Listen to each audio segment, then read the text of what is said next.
উনি বললেন আমার কিচ্ছু লাগবে না, জাস্ট বাজার থেকে একটা আনার নিয়ে আসবেন। কি নিয়ে আসবেন? তো আলী রাদিয়াল্লাহু তাআলা আনহু বলছে ঠিক আছে যাও, আমি যাচ্ছি, তোমার জন্য নিয়ে আসবো একটা আনার। বের হয়েছেন নেওয়ার জন্য। এই মনোযোগ দিয়ে শুনবেন হাদিসটা, খুব মনোযোগ দিয়ে।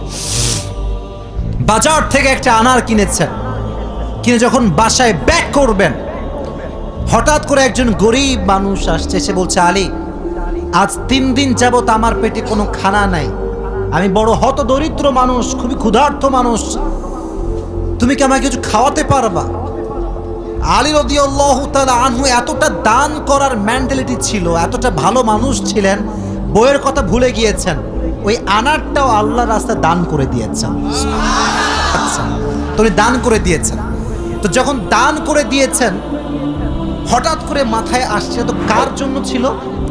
ফাতেমার জন্য। বলেন কার জন্য ছিল? তো মনটা খারাপ যে জীবনে বউ একবার চাইলো, তাও খাওয়াইতে পারলাম না, মানুষকে দিয়ে দিলাম।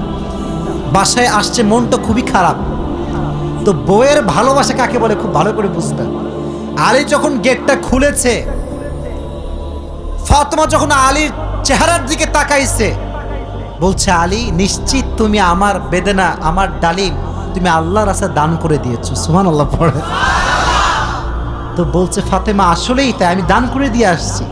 তো বলছে আলী, তুমি যদি আমার জিনিসকে আল্লাহর রাস্তায় দান করে খুশি হও, আমি ফাতেমা তাতেই খুশি হয়ে গেলাম।